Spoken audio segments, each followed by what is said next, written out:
Thank you so much for the invitation. Thank you so much to come to this so crowded places for this talk.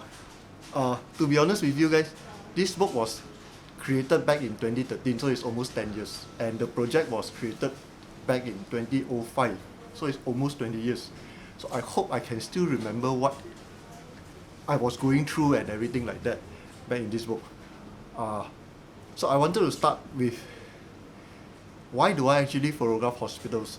So the idea was when I completed my degree in UK, I was photographing a school, and then my supervisor actually says that maybe you should just continue photographing institutions because it seems like you are enjoying it. I said actually I'm quite enjoying it because one thing is because it's a given space, so it's not like open up space like the entire Malaysia, and Malaysia is like so big I don't know where to photograph at that time back then.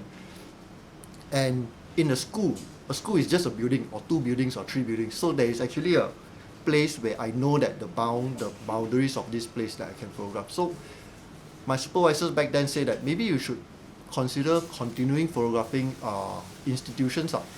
And then back then I don't understand what does it mean by institutions. Then I'll ask simple questions like, what do you mean by institution? He said maybe you should photograph hospitals, like mental hospitals. I said, oh, that will be like really difficult. He said, who knows? Maybe you get the chance. Then I put off the idea, never thought about it. Then I came back, I started working, and then I had the opportunity to teach in a university. And back then, most of the universities were still university college.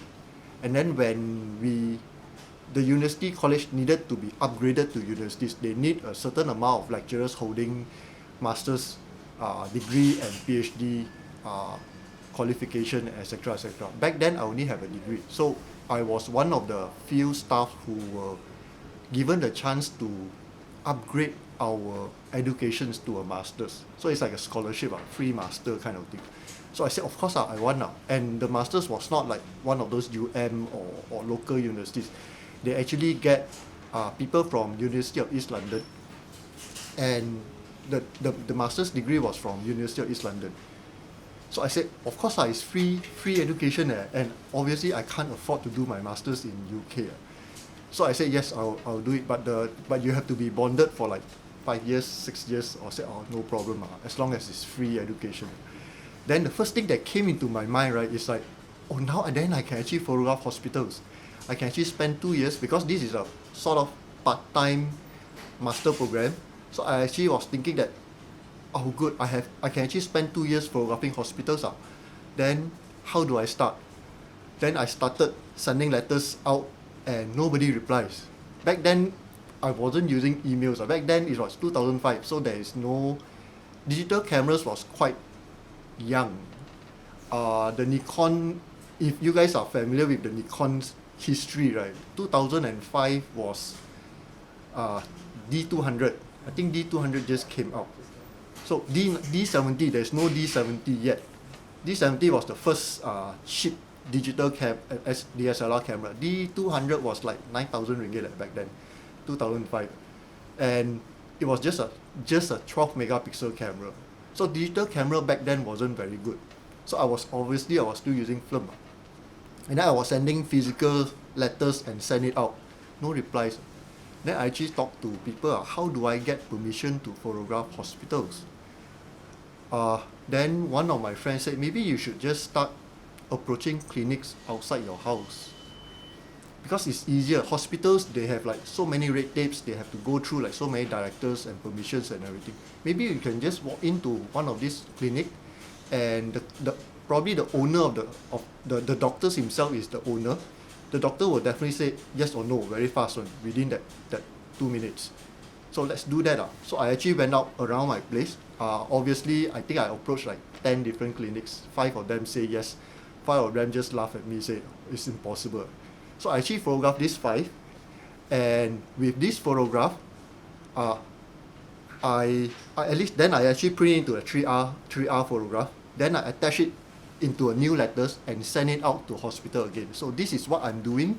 I'm not showing your hospitals in a bad light, and I'm doing my master's degree, and I have I gave them an idea of how or what I'm actually photographing based on the clinic's photograph.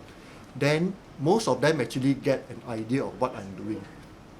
I think the first hospital that gave me permission was USM in Kubang Kerian, Kelantan. Super far, I haven't been to Kelantan. So I just like, then that time was email already. Then send email say that, oh, you can come over. You can't photograph the hospital area, but we allow you to photograph the university's area. I said, oh, okay, good. How long? It's so far. Like, you can stay as long as possible. I said, then when do I stay? Oh, we have hostel. You can stay with our students. I said, okay. So I just pack everything. I stay in students' hostel, the guys' hostel, as like a student. And I think I was probably the only Chinese there. But which is actually okay. But I spent almost 2 weeks, I think, or 1 week, I can't remember, in Kubang Kerian. And photographing the entire university. It was a very good experience for me. First time going into hospitals, even though it's not really a hospital, it's a university, but it actually looks exactly like hospitals. And started photographing. Everyone there knows me, which is quite surprising, because I think when I deal with the directors actually told everyone that, okay, there's this one guy come in here, take photograph, just let him take. But there were still a couple of directors of different places, different departments who do not actually let me take it. He said, why are you coming in here and take photograph? You know about ethnicity, you know about this, you know about that. You shouldn't actually photograph this is wrong kind of thing. But then I started explaining. And then they actually start to accept. I think one thing that all of us as a photographers have as a problem is sometimes we do not actually know how to explain to people what we actually see. So one of my tricks is I always play dumb. I actually experienced this one time when I was at E6, Pudu. So there was this car park area. I don't park side illegally, so I actually park quite far away. And then one thing that is nice about this car park area, right? That car park area is also an illegal space. But I pay, it's actually a 5 ringgit thing.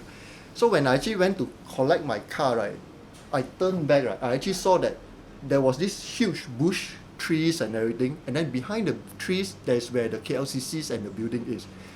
So I thought it's actually very beautiful with the trees and everything, then behind is actually the city center.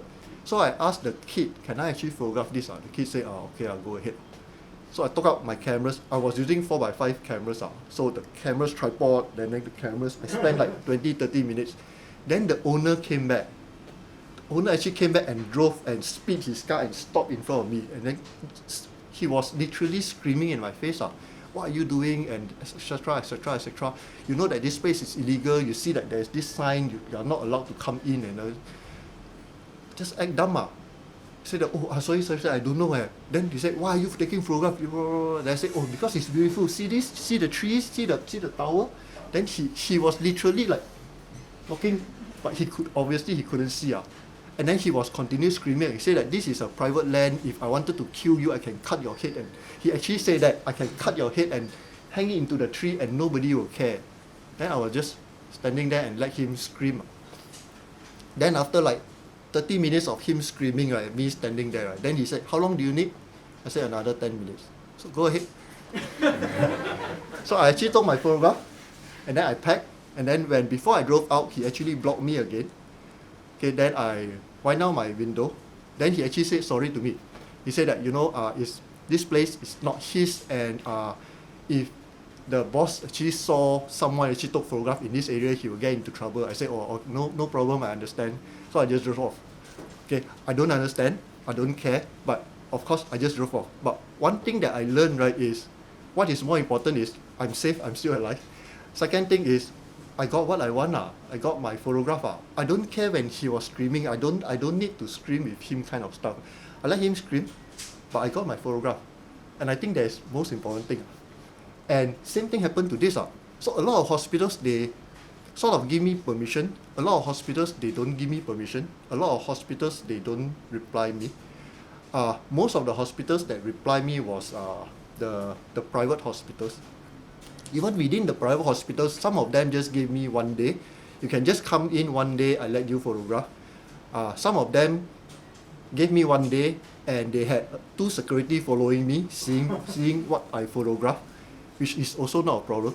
Okay, because sometimes I just point at random stuff like this, right? Then they will ask, why is it? I say, oh, it's nice, the red color flower, it's beautiful, right? Then they were like, oh yeah, it's beautiful. So I just photograph, because sometimes it's just that. I know that some of you guys must say that, oh, it's just cheating. I don't know, it's just that it's something that sometimes we want that thing, right? And to avoid conflicts or whatsoever, right? Try to like convince them that it's something that we want. Some hospitals are very good. They gave me almost total freedom, except the mortuary, except the bilik mayat. All of them actually says, some of them who gave me free permission everywhere. All of them actually says that, except the mortuary. So I was really curious, what is wrong with this mortuary? And when I was in Pantai Hospital, the PR manager himself actually followed me everywhere. So after I finished shooting everything, then I actually asked the question, do you have a mortuary here? He said, yeah. Can I see? Why? He said, because then I actually told him, every single hospitals I went to, they don't let me photograph the mortuary. They don't even bring me to the mortuary. I'm just curious, how does it look like? He said, it's just a room. Then why can't I photograph that? I'm allowed to photograph anything. Operating theatres, everything. Open heart surgeries, everything. I can actually see open, I don't have the photograph here, but I have some photographs of IJN open heart surgery. I will show you guys. But everything, I can actually photograph everything except the mortuary. So I asked this Pantai guy, why? He said, it's just a room. Can you show me? Then he was quite reluctant. He actually brought me in. And it was downstairs. It was just a room with a stainless steel fridge. The really huge fridge. Like what we saw in the TV, the one that we can actually pull out, except that there are four, I remember there were 4 compartments and they were closed. And the fridge, if you don't know, right, if you haven't seen it in the movie, right, you thought that it's just one of those industrial restaurant fridge. That's it. In the room, fluorescent light, one fridge. No table, nothing. I said, this is your mortuary? He said, yeah. Where is your weighing machine to weigh the brain? Where is the table? Where is all this knife? CSI and stuff, right? So I was saying all these things. He said, oh, those are CSI. I said, how do you know? How do you know I said about CSI? He said, oh, those, if you go to our government hospital, maybe you might see it. Ours one is just someone died, put it there, family come and see, take it, go off already. So it's just a temporary stuff. We are not doing forensic. So those are forensic. I said, oh, okay. Then what is the big hoo-ha? Why can't I photograph this fridge? Then he said this really simple thing. I also don't know. It's just a taboo thing. So when I actually started taking this hospital photograph, a lot of people actually told me, hospitals, it's very taboo. How do you actually get permissions? And I was also quite curious. So back then it was like, take one step at a time. Let's try with the clinic first. Let's start with the clinic, and I have photograph from the clinic. Then I started sending it out. Then once I have USM permission, and I spent 2 weeks there. Then with a lot of photographs more, then I started sending more letters, and then most of the big private hospitals actually started asking me, giving me permissions to come and take photograph, which is actually very, very good. Well, I can consider myself lucky.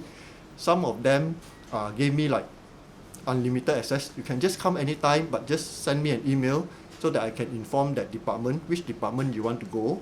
Okay, then I will inform the department. Some of them give me very strict guideline. No people, no patients, no medical officers. I say I'm not interested in people anyway. I just want your surrounding kind of thing. So what I show you, I think everyone seen this because it's actually the last photograph of the book. And in a way, right, that is the only book that shows any warmth in the whole entire 40 photographs. And I also really like this photograph because and I actually decided to put it at the last photograph, where else in here I actually use it as an introduction. I like this because whenever we actually put flowers on the floor, right, is when we go to the grave. Okay, regardless which cultures, we actually put flowers on the floor. And when I actually saw this, right, where they actually have flowers on the floor, right? The first thing that came to my mind is like, hey, someone actually died.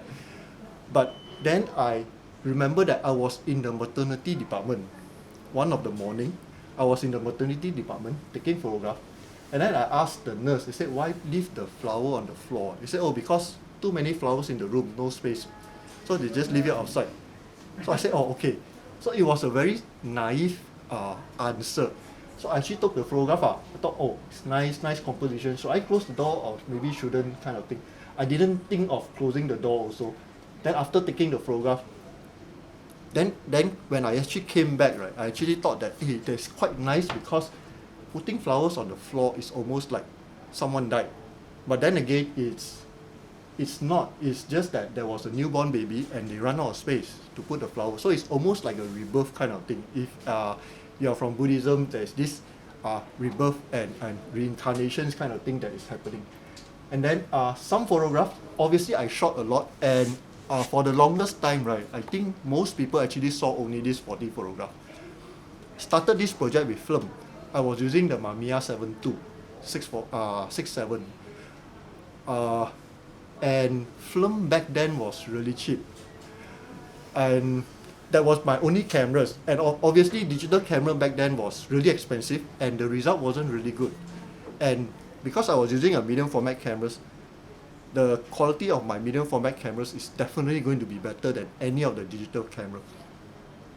So I decided to use film, and because it's medium format, so I have to buy the cheapest medium format. We have a lot of different type of films. Okay, for me, right, I'm one of those where as long as it's film, I just buy them. Except for black and white. Certain black and white, sometimes you need a different speed and stuff. Obviously, colors and slides, you need different speed and stuff. But because I'm using a tripod, I'm not allowed to use flash, but I have the freedom of bringing my tripod. So I buy the slowest film. Back then was only 160, ISO 160, the cheapest available. So I managed to find this Kodak Pro Portrait or something like that, 160 ISO, packet of 5, the professional pack. It was only 30 ringgit, 5 rolls, 30 ringgit. I went around few places, some was selling for 33, some was selling for 35. Then I went to Photo Selangor, they were selling for 33. I said, what if I buy more? I said, buy more, how many? He said, I can give you 30. I said, 30, then give me 10 packs. Then he was a bit shocked. One pack is 5, so I buy 10 packs. So it's like 50 rolls. 300 ringgit, 10 packs, 50 rolls. 2 weeks later, I came back, 10 packs. Then 2 weeks later, I came back, 10 packs. Then after like the 4th or 5th time, right, he started, don't trust me anymore. He said, are you buying this and then sell it somewhere else? I said, no, I'm doing my project. Who shoots so many films? I said, I'm really shooting photograph. Then I said, the next time I come, I show you some of my prints. So he said, okay. So I actually show him some of my prints. Then he decided, oh, okay. Then I continue to buy. So I think I shot 2,000 rolls. In that 2 years, it's not like this very short time. And then processing back then was also like quite cheap. But back then, of course, we don't feel that it's cheap. It's something that you have to pay because there's the only access. But compared to today, right, it's ridiculous. So what I did, I actually brought, I don't think anyone's seen this before also. So I actually brought contact prints because I shot so many rolls, right? So it's very difficult for me to see through films. Because films, you have to see through all these light boxes and everything. And because it's negative, so I can't imagine. So what happened is, back then, E6, they actually do this service. If you process one roll, it's 4 ringgit. If you process one roll and a piece of contact print, all 10 pieces, is 7 ringgit. I said, oh, okay, 7 ringgit. Quite expensive. Then I said, what if I bring more? Bring more 650. Then I just accumulate. So let's say if some hospitals let me have a lot access. So like Gleneagles said, come in, let them know. So I said, I want to go to the imaging department, the X-ray department. Then they will tell me that, our X-ray starts at 9, but the staff is here at 6. So maybe you should come in at 6 and leave at 8. Just before the patients. So I have to come in at 6 lah. So I have to take taxi before 6, which is like 50% charge. Because I was holding quite a lot of stuff. And then I had that 2 hours. So in that 2 hours, right, maybe not a lot of films. I shot like maybe 5 rolls, 6 rolls. So I just accumulate. Then when I go to E6, it's like 40 rolls. Then they will calculate. Then so one piece, one roll. So it's easier for me to see. And I will know that which one is which one, which one is which one. All these papers is just when I was working. See which one is nice, which one, what is the note. All this dot is where I say, okay, this is the images that I want to choose. Now is different. Now is in your Lightroom, you actually put the stars and stuff, right? But back then, I actually use all these stickers. So I don't bother about my negative until I need to rescan them or something. So I can actually see this. Because negative is really difficult to see. So it's all here. I think it's all here. And then, of course, some of the photographs, I scan them because how I work is I will actually go through some of the photographers. Then I thought that some of them looks nice. Then I will just scan them. Then after I scanning them, trying to work in my computers, then I realized that, maybe it's not. Because remember that this is a 2 years project. So things change, ideas change, knowledge, experience change. So the project actually changed a lot. Initially, when I started taking the photograph, I never had an idea of how it is supposed to be. This was done in 2013. So it's like almost 10 years after the project was done. But even that, when I was submitting my work for the masters, it was an idea of a book. I will show you guys more later on. But some of these photographs, I don't think most of the people have seen images. This was taken in USM because it's a school. So it looks more like a school where students actually practice. You don't see things like this in a hospital. Okay, USM looks like horror movie kind of hospital, which is actually very nice. I'm not saying it in a bad light. I actually enjoy it because it looks old. It looks just like a government hospital, like 20 years ago kind of government hospitals. So I enjoy that a lot. Fluorescent light, nobody is there because it's a school, and I think I was just roaming around and walking around, so they know where am I just taking photograph, and that is what I have been doing. What I actually have is my camera is not very big. Mamiya 7 II is not very big. I only have one lens, the 65, and the tripod. The batteries, can't remember what batteries. I think it's a CR123 or CR25 or something. Put in one battery or two batteries, it lasts forever. It lasts forever to a point where I forget there was a battery, to a point where there was one time when I was in Gleneagles, suddenly the battery died. And I don't have extra batteries because I totally forgotten that we need the batteries there because it just lasts forever. It's very nice cameras. I have a tripod. I have my bag. My bag was really small because it's just a camera. And then I have an extra pouch just to put my film.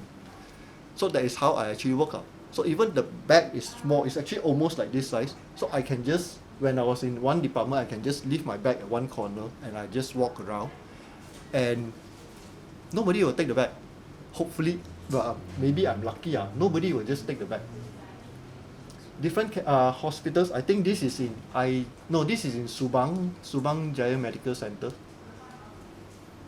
Another thing that I'm quite lucky is throughout all these 40 photographs here, right? I think there were like almost 10 different hospitals in here. But when we were looking through all these photographs, right, one thing that I also realized is we can't tell differences, or each of the photographs, they do not have a very big difference compared to like one hospital to another hospital. Maybe it's just the way I see, maybe it's just the way hospitals back then was designed. All this was before the Prince Court. I think when I actually completed everything and I got bored of hospitals, then the Prince Court came out. Then I thought, maybe I should write letters. Then I thought, the one. Then it's like, lost interest in there already. Gleneagles, A&E. Gleneagles is probably one of those hospitals where I got the first permission where I can photograph anything. I met up with the CEO, which is an American, and he said that can come in, talk to my PR guy, inform him where you want to do, photograph everything. Few things, be professionals, don't show us in a bad light, don't photograph people, don't photograph patients. I said, oh, okay, no problem. Then I was curious. I said, with all this taboo and all these hospitals taking photograph, why do you give me permission?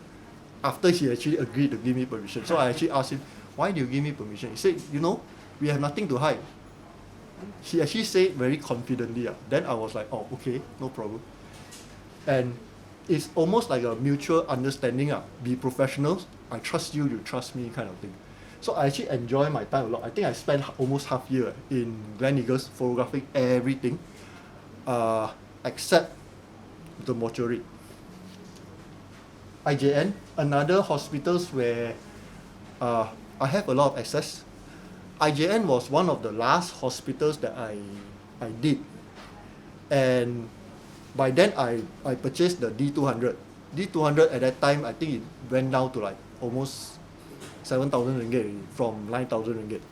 So still expensive, but I actually bought that. And then when I was photographing halfway, the PR manager actually called me up and said that, hi, our CEO wanted to see you. I said, why? He said, don't know, can you come in? So I went in and saw the CEO. The CEO knows that I was taking photographs of the hospitals. Then the CEO said, can you show me some of the photographs? So I showed him some of the photographs. I don't understand what you're photographing. I said, oh, okay, no problem. But I wanted you to photograph, to do a coffee table book of of IJN. I said, like how? He said, I want you to show happy faces, happy people, happy patients. I said, no, I didn't say, are you serious? I said, oh, okay, no problem. And then he said, at the end of the day, I wanted it to be a book to promote IJN. I thought, oh, okay, nice. So let's do this. And then what also happened is I actually brought two cameras. One is to do my shoot. After I've done my shoot, I just leave my cameras in whatever department. Then I change it to my digital cameras with the tripod and everything, and then go in again. And then I have to sort of switch my ideas and how I see, because now I need to like photograph like almost like an event shot, almost like a documentary shoot, almost like people working happy. I don't have it here. I don't have it here. Few things that actually interest me, of course, in a hospital is I don't think we spend a lot of time in the hospitals, and I don't think any one of us wants to go to a hospital. Going to a clinic is different. Going to a clinic, we know that we are sick, and seeing the doctor, we just take the pills, rest 2 days, then we are well. But going to a hospital, then we know that something is serious indeed. Okay, so we always have this taboo, this do not want to go to the hospital. Either visit friends or either we go there for even medical checkup. So one thing that I really enjoy doing this project was because I can actually go to a hospital like a tourist without all this baggage, without all this knowledge of me needing to see someone or visit someone, or without any of this knowledge knowing that some part of me is not well and I need to get it fixed kind of thing. So I know that I do not have this baggage. So I am actually very free when I actually visit hospitals. And that is where I actually started seeing things differently. And throughout these 2 years, obviously the research, because it's an MA, it's my master degree, so there's a lot of readings, there's a lot of research that has been doing that I need to do. And of course, a lot of photographs were also influenced by books and pop cultures and movies back then. So a lot of all these curling cables that I noticed, I think back then was also the Matrix. I can't remember which one. I think the second one or the third one, where you have these tentacles and everything. So I actually always see these tentacles and everything going around. This was in Subang, one of the latest machines that they have. But to me, it's just machines. I actually have quite a lot of all these machines. Some of them were fun, some of them were magnetic, and because they were magnetic, the MRI is magnetic, really strong magnet. So before I go in, they told me that, oh, you have to take this off. Then I said, can I bring my camera in? I said, can. Is it digital? No. can I bring my tripod in? Maybe can, maybe cannot. So I just bring it in. Then when I actually brought it in and everything, then the head nurse came over and said, "You brought your camera in?" I said, "Yeah." All your film sure die already. I said, "Huh?" But just now that girl said can. He said, "Oh, cannot one. You see, when she actually go close to the machine, the tag actually flies straight." Then I actually like, "Huh? Then how? Then my camera how? Then my film how?" Then he said, "Oh, sure gone already." So then when I sent it to process, nothing happened. So which is nice. But it never occurred to me that what is going to happen to my body. Is the first thing that came to my mind is what is happening to my film, which is something that maybe photographers like us can relate. Small things, sometimes things that people discard, things that people put it on, okay, they don't really notice them. But when I actually started taking photographs like this, one thing that I like is because of the yellow line that actually goes through. Then when I can't remember which hospital, but when they saw me taking photographs like this, they started to become panic. Then they said, "Why do you photograph this?" I said, "Oh, because of the yellow line and everything." Then they actually calmed down a bit and they actually told me that, we shouldn't actually stack the wheelchair like this. It's illegal based on the MMA or whatever. Then it's like, if you know that you shouldn't doing this, then that is also why the reason why they don't really like photographers coming into their hospitals, because sometimes they are just doing things that is wrong. And even for me, I actually don't know that it's wrong. It's just that I saw them and I thought that it's nice. Maternity hospitals, can't remember which one. Some of them looks nicer than some, but most of them looks very similar. All these are just rejected prints that I've scanned. This is IJN. That is the CEO that asked me to do the book.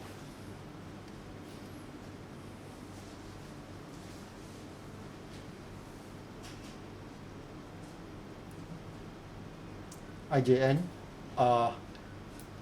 When I was in IJN, because I had the permission to do the book, so I am allowed to go into a lot of different departments, even when they are doing operations, even when they are doing angiogram, the blowing bubble thing. Except the only thing is I have to dress up like what they dress up. The only thing is I have to dress up in green. Apparently green is not as sterile as blue, so that anything that is blue I cannot touch. Anything that is green I can touch. But I don't touch. Then when I told them that I have this camera and this tripod, then they actually brought out this sterile wet tissue. "Can you wipe the whole thing?" I said, wipe my camera. I said, "Yeah." I didn't wipe my camera, I just wiped my tripod. And then I went in. I had to dress up like a doctor. So when I went in, right, one thing that really shocked me is they were really free. I mean the surgeon was really casual. Nothing like ER, nothing like all those Chicago, all those drama that we watch. When I went in, right, the two head surgeons saw me with the camera. They actually posed for me. Then they actually asked, "Are you from Tedler? Are you from Malaysia Prestige?" I said, "No, I'm here from IJN. Can you pose?" Then he actually took up the scalpels and whatever. "Can you photograph me like this? Can you photograph me like this?" Then are you serious? Said, "Yeah." And he was in the middle of the operation, open heart operation. Then I thought, hey, how come? Then when I actually went to other operation theatres, right, it's actually the same thing. Some of them were talking about football, some of them were talking about, last night that guy should have scored. But I said, can you please, can you please calm down? Rather than, but that is how the culture is. It's nothing like movies, it's nothing like the drama that we watch. And that is quite fun to me, to see all these things. I think, I don't know anyone remember this, Alex Moore created the clip, Kuala Lumpur International Photography. It's supposed to be a Biennale in 2005, but it was just one edition and then it sort of dies off. So 2005, I already started doing this project, and what happened was he managed to find me. I was working in Lim Kok Wing, and then besides different galleries that he works with, Balai Seni Lukis will be the biggest gallery, and then in Balai Seni Lukis, they wanted to showcase university students' work together with the lecturers. So he wanted me to sort of co-curate from my part, get 10 students work, and then get like whatever lecturers works. So I thought that, hey, maybe I can actually showcase this work. And the work that I showcased was this. It's a blur photograph. I can't remember where I found this. It's a blur photograph. And the photograph was this. It's actually 2 photographs that I took in USM. Back then, because of my education in UK, I was quite heavily influenced by Damien Hirst. Damien Hirst was well known for the cutting off all these animals, and besides that, he was also well known for the pharmacy series, the medical pharmacy series. So I was quite interested in his work because of the colors, because of the sensationalization of his work.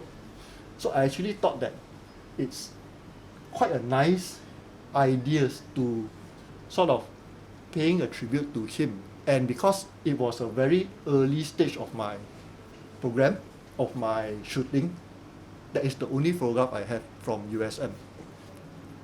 It was printed near Chowkit. I think that the lab is gone already. Com Colors, I don't know anyone still know Com Colors. Back then it was still negative print, so it was shot in negative, put it in, and then darkroom print.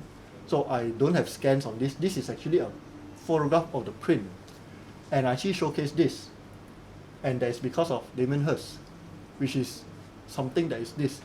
Then when I actually started exhibiting photograph like this, right, this photograph, right, a lot of people were curious. They were saying that, hey, why even back then photographs, they were expecting to see beautiful photograph. They were expecting to see landscape, salon, high contrast, beautiful girls, pretty girls, close-up of insects kind of photograph. So when I actually show this, right, a lot of people were quite curious. Said, why do you show this? It looks like clinic. It looks like a hospital. I said, yeah, it's actually a hospital.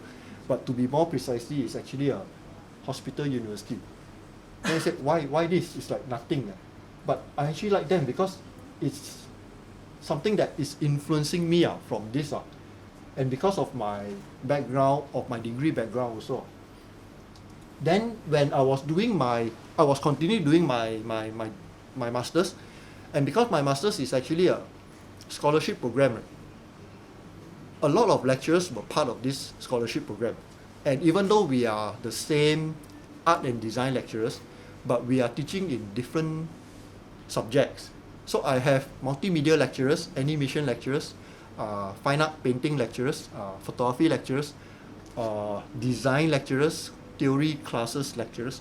So when I actually started, we need to do presentation. So when I was doing presentation, and there was this program there was this paper where we have to write what kind of works, where you have published the work or show the work. That is where I actually show this work. I talk about this work. And then they were like, what is your project about? Even the art lecturers, they were looking at it and said, hey, why are you photographing this? And then it actually gave me some kind of I don't know what is the right word. It makes me doubt myself. Say that am I photographing it the right way? Maybe people don't understand, because I remember there was this one time where I had to present my work, and then I was taking up prints. I was printing it in A3 size. I actually took up the print, and I was, let's say, taking up this print, and I was talking about the idea of this hospital's photograph is to show death, to show the loss, the idea of loss, the idea of death.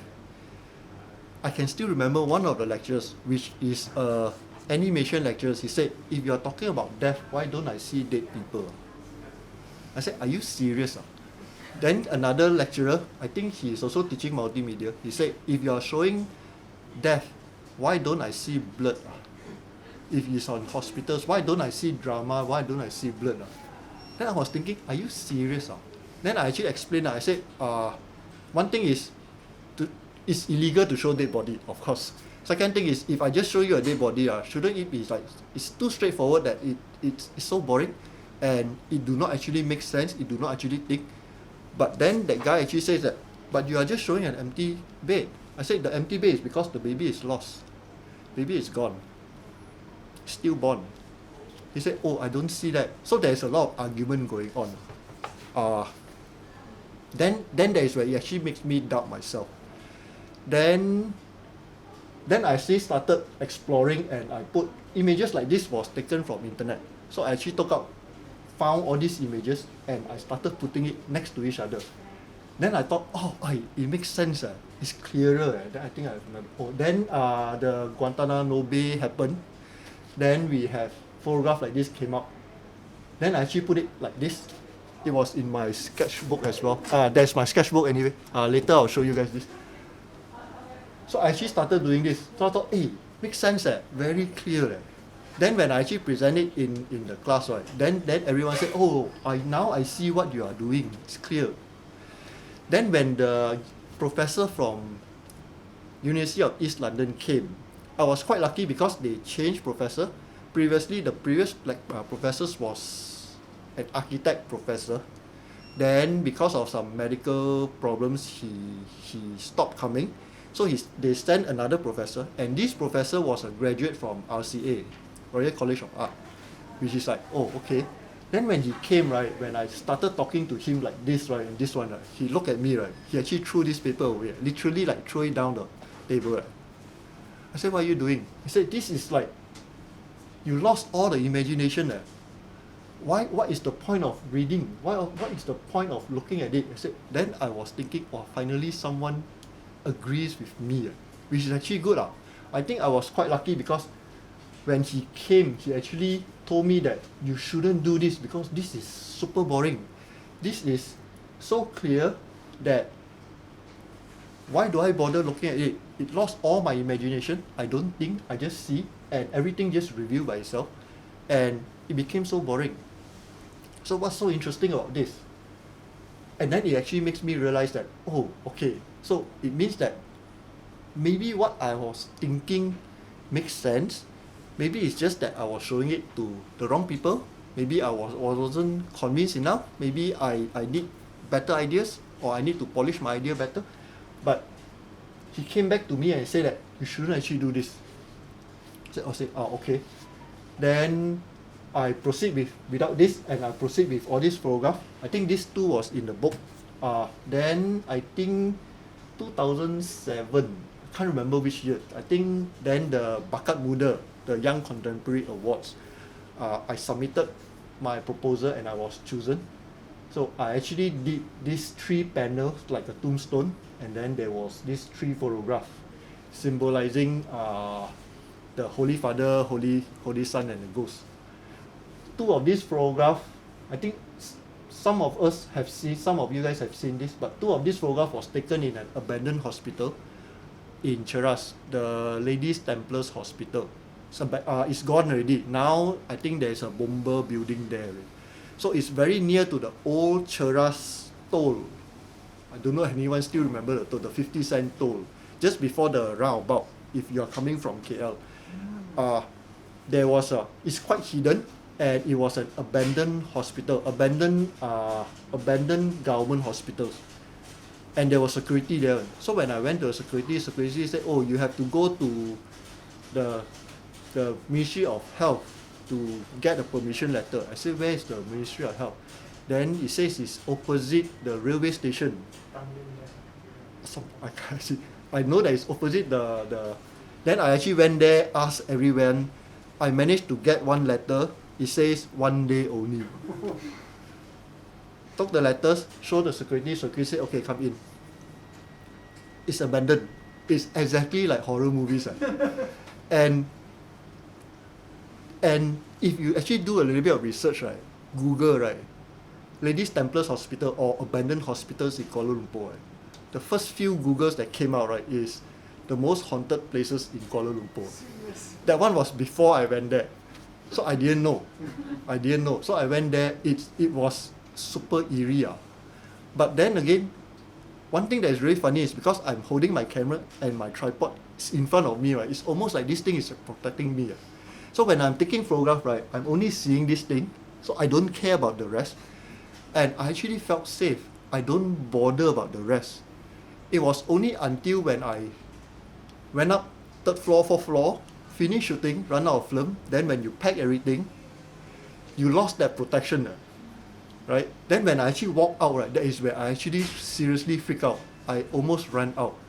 But there's also one fun thing is the place has a lot of beds, and the beds was hidden. So I remember there was this one corridor when I was walking, right, suddenly one of these beds flew out, and because they were having this sonar, right, they will never bumps into you. It flew out and it just flew next to me and it just goes off. And what I saw was just one black thing. Phew. I sort of, should I continue? What was that? Then I just wait, nothing happened. I think maybe it's bad. Let's go. Luckily, nothing happened. So, nothing was there. Abandoned bed frames, a lot of dirty stuff, some small animal skulls and stuff like that. But it was quite fun. It was a very fun experience. Took these two photographs. This one was from USM. So I actually did this for the Bakat Muda, and this one is the last photograph, the USM. This was also one of the professors. It's a pathology department. So when I went to USM, right, everyone knows me. Everyone lets me come in. Oh, I know who are you. Come in, just photograph. What you want, just let me know. Wow, so good. So I just went. Until I went to this pathology department. The professor was a Middle Eastern guy. Really stern. He said that, why are you here? I said, I have permission. I want to do this project. Cannot. I said, huh? Then how?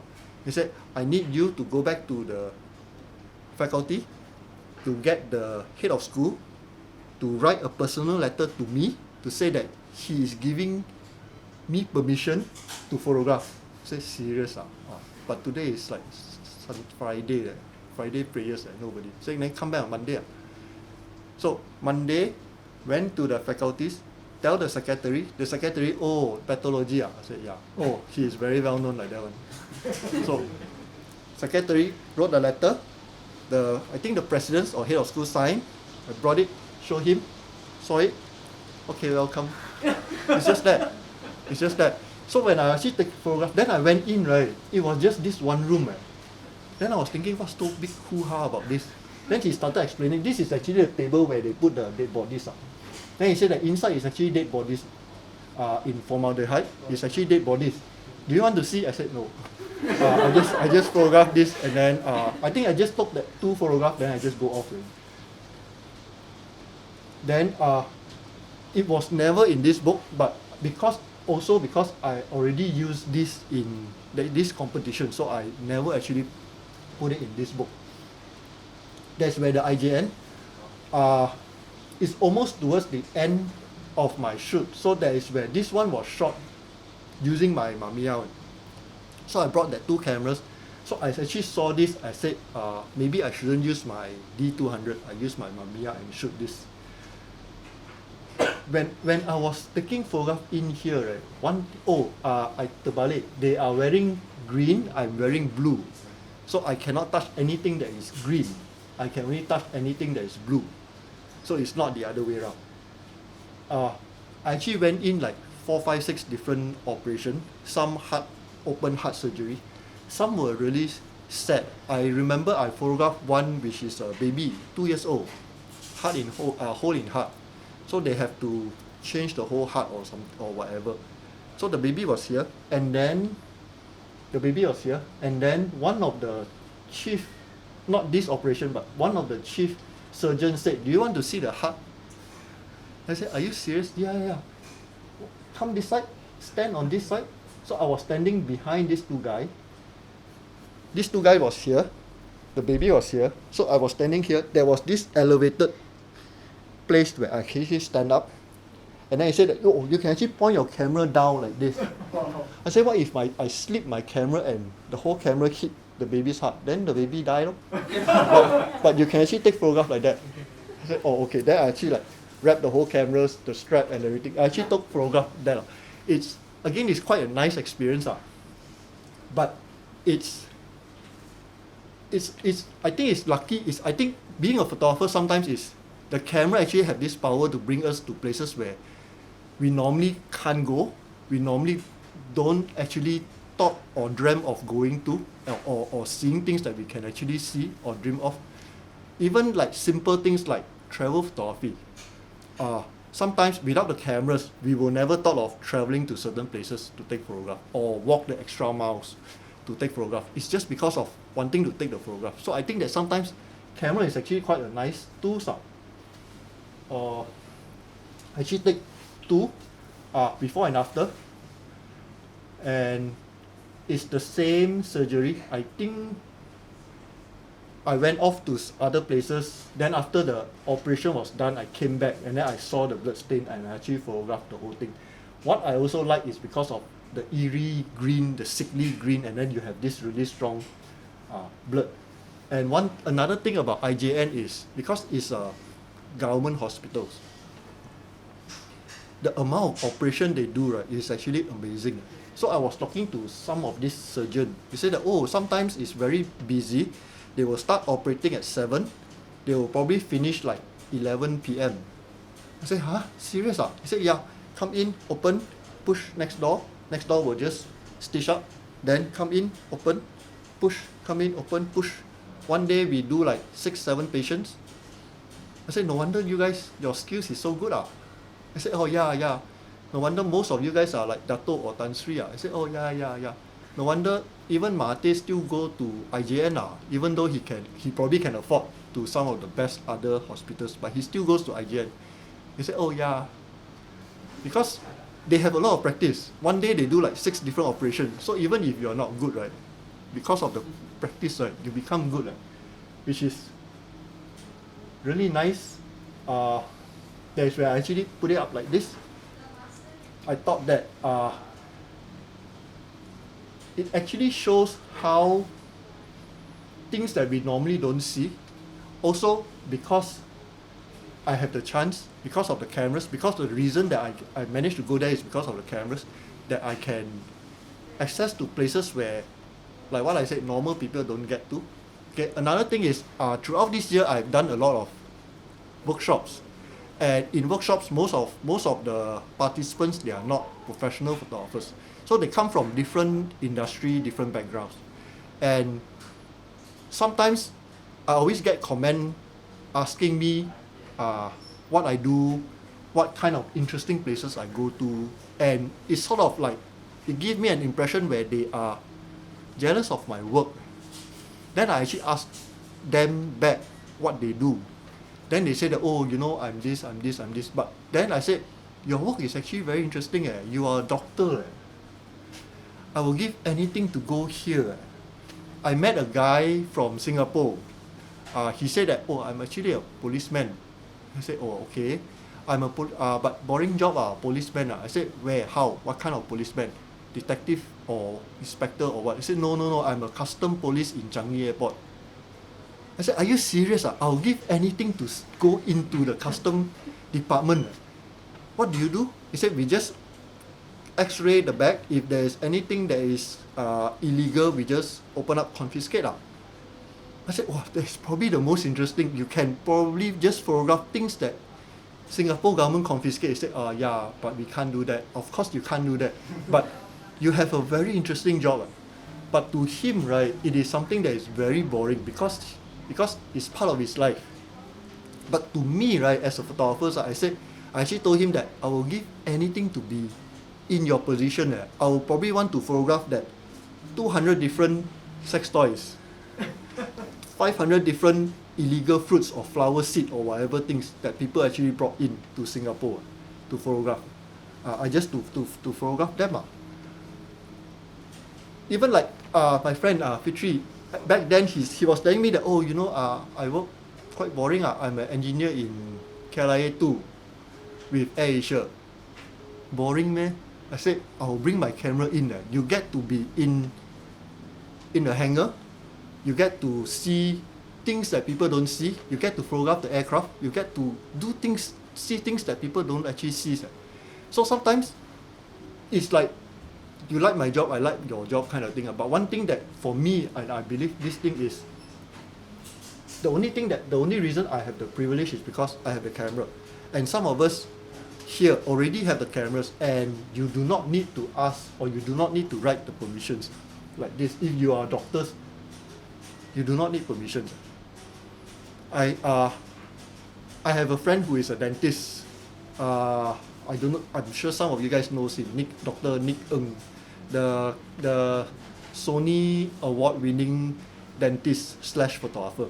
So when I actually talked to him, right, he actually showed me all those denture, right. I said, can you give me all this denture? I said, why? He said, I can. It's beautiful. Each one of them is different colors.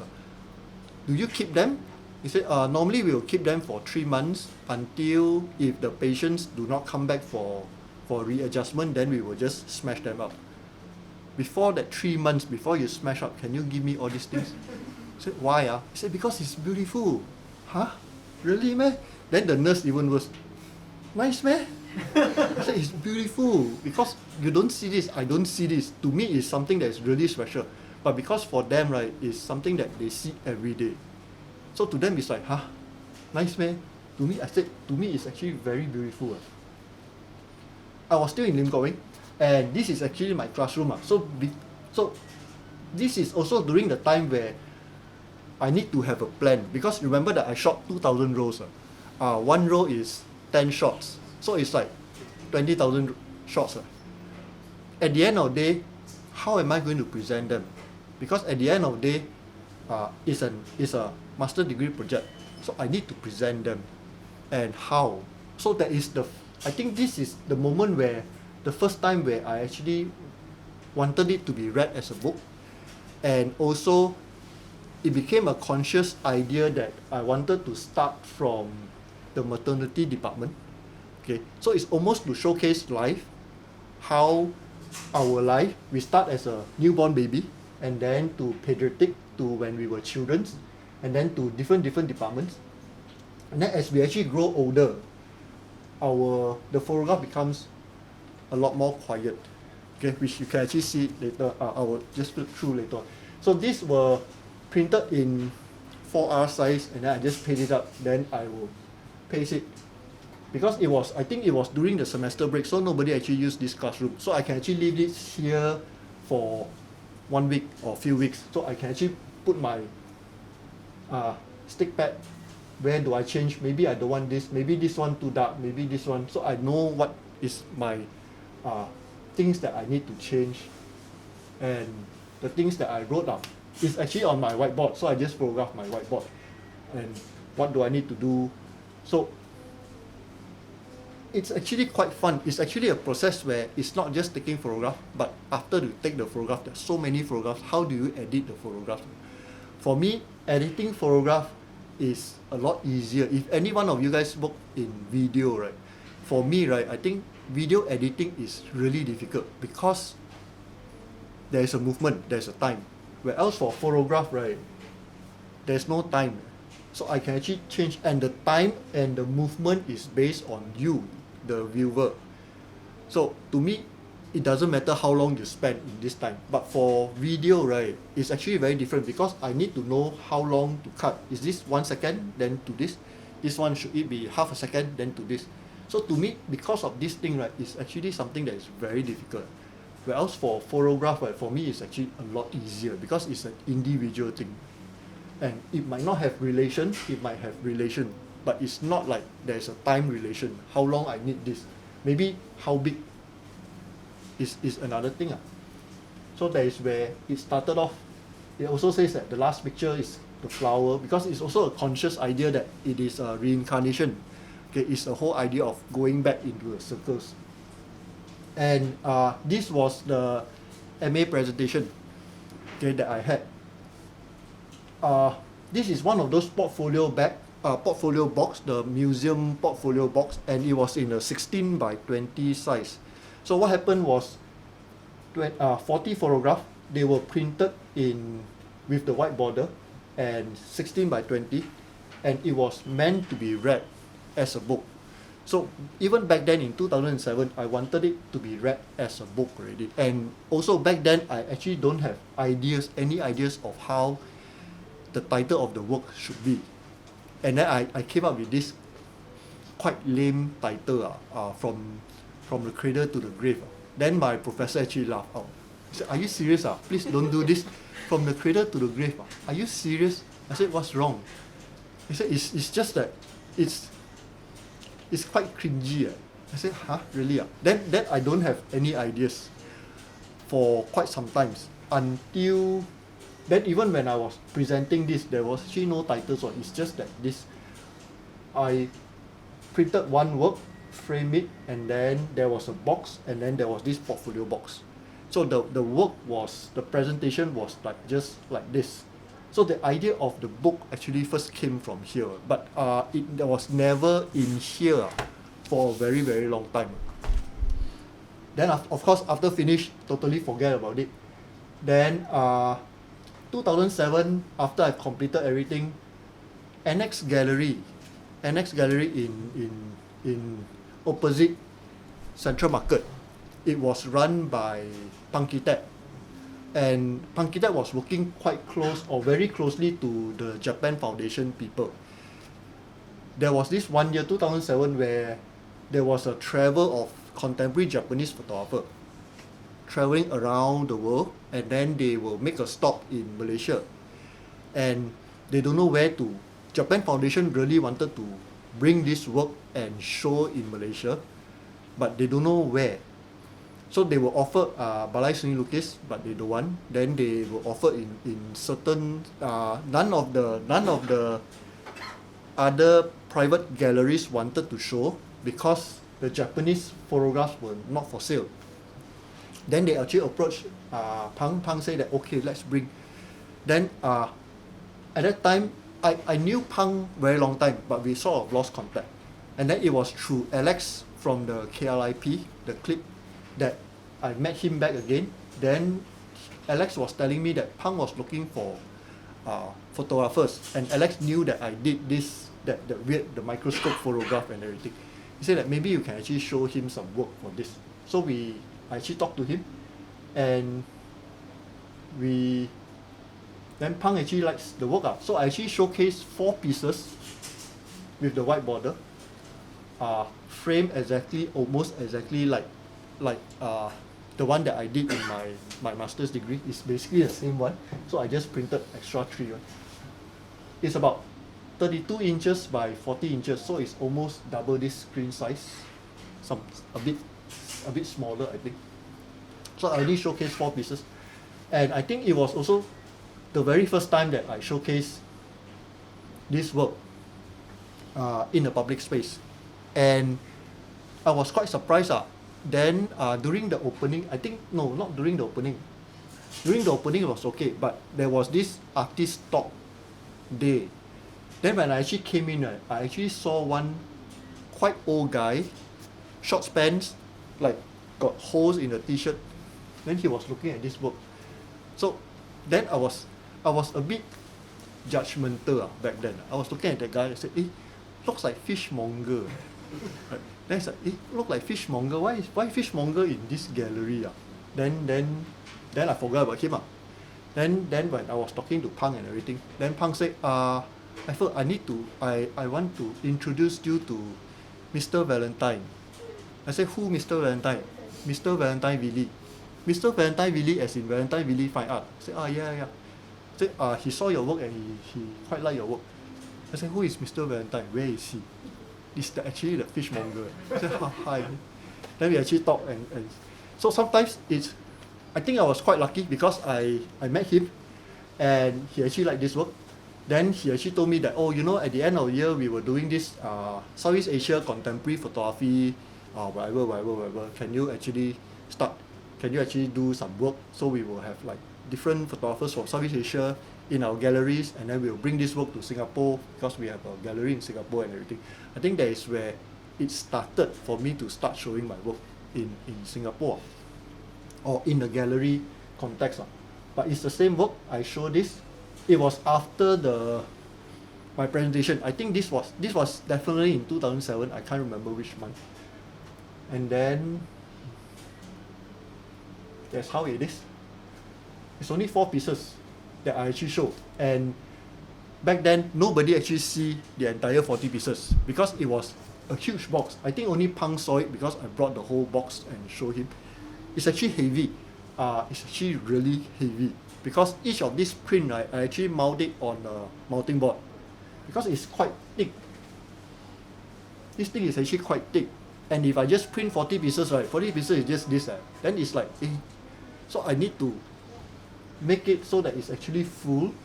So I actually mount each of these print on a mounting board, and because of the mounting board, it's super heavy. I don't know where is it now. It's probably in my storeroom.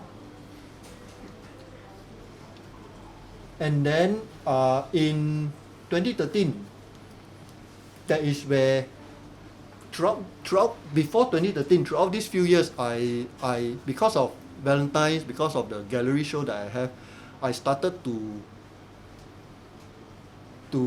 showcase in Singapore, and Singapore community start to know me, for example. Then I started to know a lot more Singaporean photographers. Then they have this platform, they have Invisible Photographers Asia, the IPA, then they have like few different, then we became friends. I know them, they know me, kind of thing.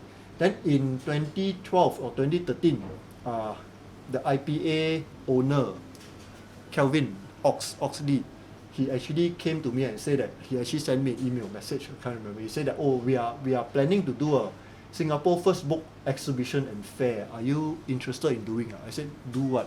He said that, let's do this book because I can't remember how, for some reason he knew that it's actually a book. He knew that there is actually 40 photographs. So he said that, let's do this book. I said, no money. He said, fine, let's do this book. Then I said, it's expensive, and I do not actually have experience with books, doing books. Printing photograph is one thing. Printing books in using offset printing is a totally different thing. And I think in Malaysia, right, not unless you are a designer or printers, I don't think anyone is very familiar with offset printing. And before that, in 2012, I did a solo exhibition with Valentine Vidit. So she actually printed a catalog for me, and the catalog quality was really bad, because it was also something that I don't understand. You have to convert to CMYK, you can't use RGB, and then you have this, then different papers, different plate, different this, different. So it's a very new thing to me. So I said, then I was really afraid doing this, because I said, I don't want this book, and because it's my own money, right, I don't want this book to be like this quality. Then Kelvin introduced me to Grenadier Press Singapore. It's also Kelvin. So I sent email to them. He said that, who are you? I said, oh, we actually do a lot of photo books. We printed for Payden, we printed for Taschen photo books, and we also printed for IPA, for platform, and all those things. So I said, can I come down and see you? I said, oh yeah, come down. So I went down and see them. He said that, I have this idea, and to print this book and everything like that. One thing that is nice about this, I was taking it as like something new that I want to learn, because offset printing is something that is totally new to me. So I also wanted to learn about offset printing. And in Malaysia's any offset print, I know that offset printings are published here, but any other offset printers here, nothing against you guys, but I have a lot of experience with offset printers where I wanted to try this paper and ask them, say, no, don't have, only this kind of printing, no special printing. They are quite reluctant to teach, and they are quite reluctant to show you other possibilities, which actually makes me like, hey, I print inkjet, right? There are like 50 different kind of papers, right? And I print black and white papers, right? There are like 5 different kind of brands, and then with multi-grade pearl surface, whatever surface. Right? So I came from all those generation where I experiment with different papers, experiment with different chemicals, different things to see. Sometimes the result might be subtle, but at least I know my choices. But when it comes to offset, right, it's totally new things. So I went to Grenadiers. It's a lot more expensive because it's Singapore. And then back then, we don't have GST, right? Then they say that, oh, we still have this 7% GST. Then I calculated, hey, your GST itself is like 3,000 ringgit. He said, yeah, you can't run away. So to me, it's like, but I went down there and I learned a lot from Grenadiers, because they have experience in printing photo books, so they understand. So I brought one of these Singaporean guys photo book. I'm sure some of us have heard about him. Nguyen. Anyone heard of Nguyen? Nguyen has been photographing Singapore for a very, very long time. So he comes from a higher middle class background, so he can actually afford to print really good quality books. So I actually bought one of his books because the print quality is super, super beautiful. So I brought that book, I showed it to Grenadiers. I said, I want it something like this, or can. Then he was using the look, see. I said, oh yeah, can. You know what's the difference? He said, I said, I don't know. CMYK, 4 plates, CMYK. But for his print, he has extra true plates, which is the gloss laminations and the matte lamination. Where he said it's very subtle. The white area is matte. The photograph has a gloss. So I said, oh, I want that. It's beautiful. It shows that the photograph actually pops out because of that.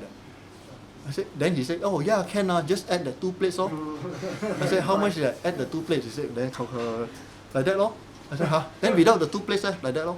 Wow. Then I thought, okay, but because I really wanted that. So he said, okay, can. Then he actually taught me quite a lot of things. He said, yours one, you can't put too much gloss. You only need like maybe 30% of gloss. And then the matte one, you can actually reduce it to like 15% of gloss.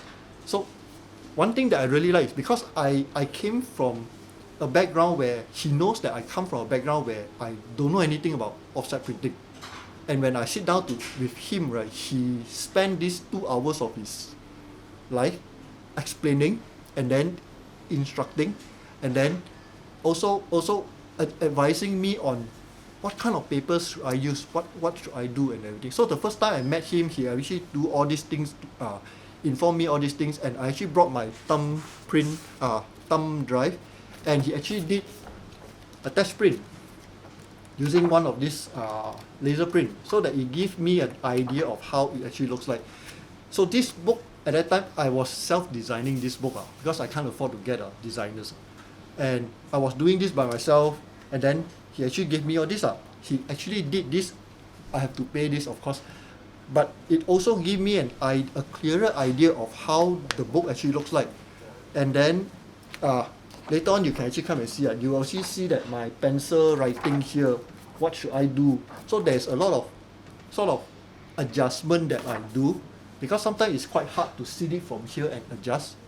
For me, it's someone who I need to do a test. Even whatever book or whatever photograph that I do, I will always do a test so that I can actually see it as real, hold it, and then I will know how to change this. Maybe the font is too big. Maybe I should bring this one up slightly. So I can actually do a lot of adjustment. So once I actually finalize the book, even the cover is actually different. Once I finalize the book, like this, I actually gone through different covers. This is basically just the covers. So I actually experiment with different covers and different words, different fonts, different size, and just see how it looks like.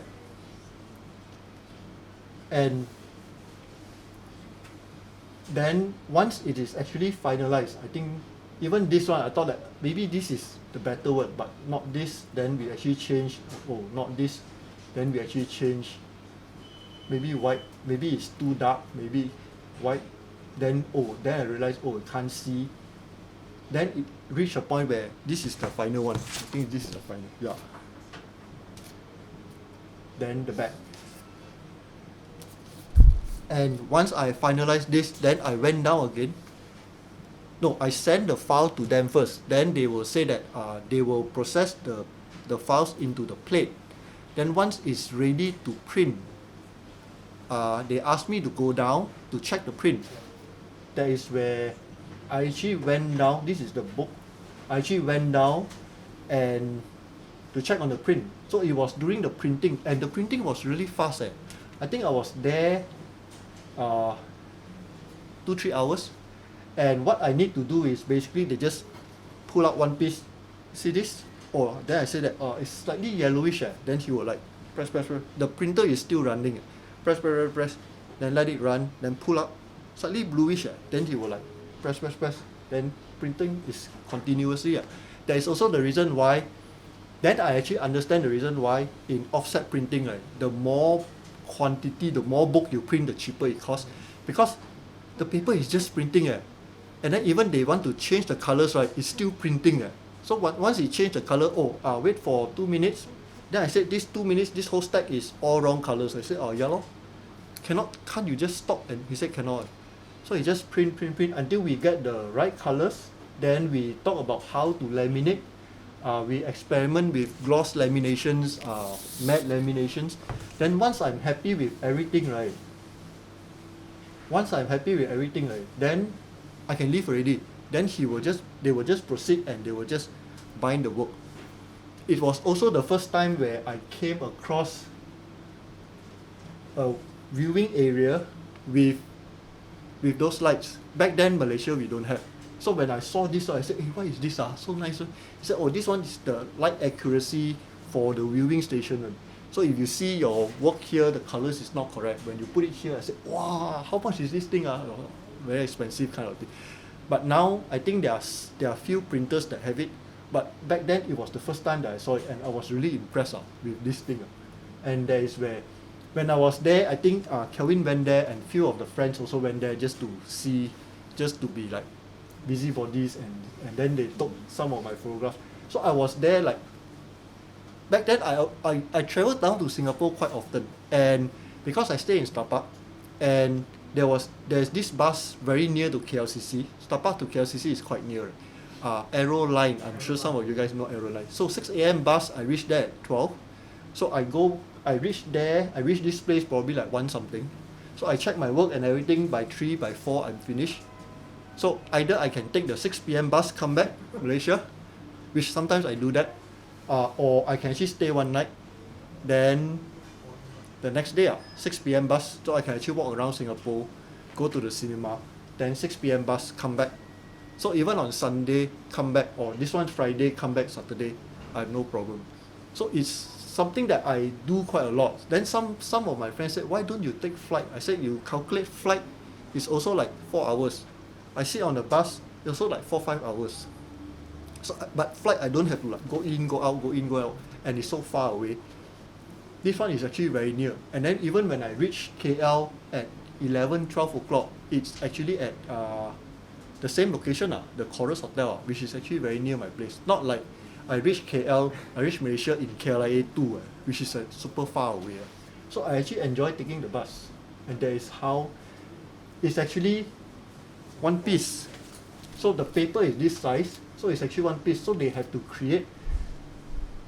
This is something that they do. It's not I do, and also something that is very new. What I show them is basically a PDF file of what I've done.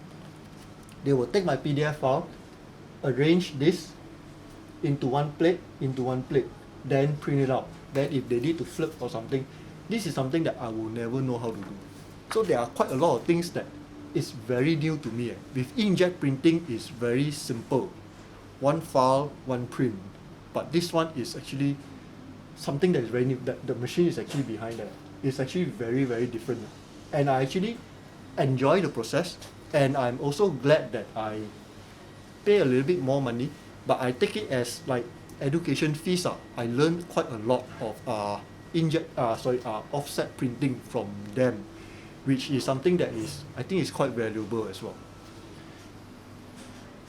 There's the book, and then they said maybe you should do this wrapping so that your book looks more prestigious. I said, oh okay, nice. How much? $1 per book. I said there's 500 copies. Oh, then it's like $500. Back then it was what? 2.5. 2.5. Even at 2.5, I said $500. Then $500 plus 7%, right? You say, oh yeah, I have to add the 7%. That is what they say. I remember that. But I said, okay, never mind, I just do it. But it actually looks a lot nicer. And then I actually exhibit that. And we were exhibiting it in National Museum, and we have a lot of places. I was given a table, and I was just selling this.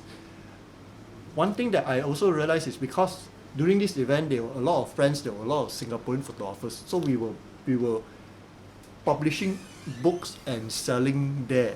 So I have like 10 different books from 10 different Singaporean photographers. We were just exchanging. My book, the cost is like $10. Some photographers' books was like $40, the cost, and they were selling it for like $150. And then they would say that, hey, can we exchange books? I said, are you serious? Your book is like this thick, hardcover. I said, never mind, exchange. I was really happy. And then when I was saying this, there was a lot of weird comments. Huh? Serious? Like this? Hospital? But it's kind of nice. Then they buy. It was, I think my first customer was a girl. I think it was like 7 years old, 8 years old. Not Singaporean. I think she was British, some European nationalities. So her mom actually brought her, 8 years old, to this book fair. Her mom gave her a little bit of money, go choose something to buy. And she actually bought this book. Then the mom actually was talking to me. Then I said, 8 years old, ask her to choose any book. She chose this book. Then I was, why? Don't know. She liked it. Thank you. I was happy, of course, but for 8-year-old girl, back in 2013, I think now she's a lot older, 18 years old, and to buy this book, something that is really curious. And then I was telling some of the other photographers, they were also like quite shocked. But it was a nice experience. Then I actually created this. Then Kevin was also saying that we can actually give you an artist talk, 1 p.m. So I did that also, sort of during the promotion artist talk kind of thing to boost the sale kind of thing. And then there's the artist talk. So it was just a wall, and then I think there was this projector from this side, and then we were just talking. And it's still the same work. Then 2902 Galleries in Singapore, they wanted to show all my institution works, from the haunted school to the police photograph that I found, to this hospital work, then to the zoo photograph, so that they actually did one whole solo exhibition. I think this was in 2015, 2016, I can't remember what year. And then this was Ilham. I actually can't remember. I think Ilham Gallery. Ilham Gallery did a Malaysian contemporary art show. The book cover is red. And also, but another first thing that they did was they did a huge advertisement along the Masjid Jamek LRT station. This is the tunnel that connects the Putra LRT to I don't know somewhere one. And they had like this whole panel, and then they were like showing all these different artwork. So I actually brought my camera and take photograph. Then I remember security came and said, oh sorry, you are not allowed. I said, this is my work. Can I at least photograph my work? The security didn't actually say, are you serious? This is your work? Then I actually show my phone, my website. This is actually my work. Then the security let me photograph this because I was in the tunnel, the MRT station. So technically I can't bring my camera and my tripod because I was setting up my tripod. I'm not just like taking this. Security stopped me. So I actually told the security that this is actually my work. So I actually took this. It was shown in Ilham. That's it. So thank you so much.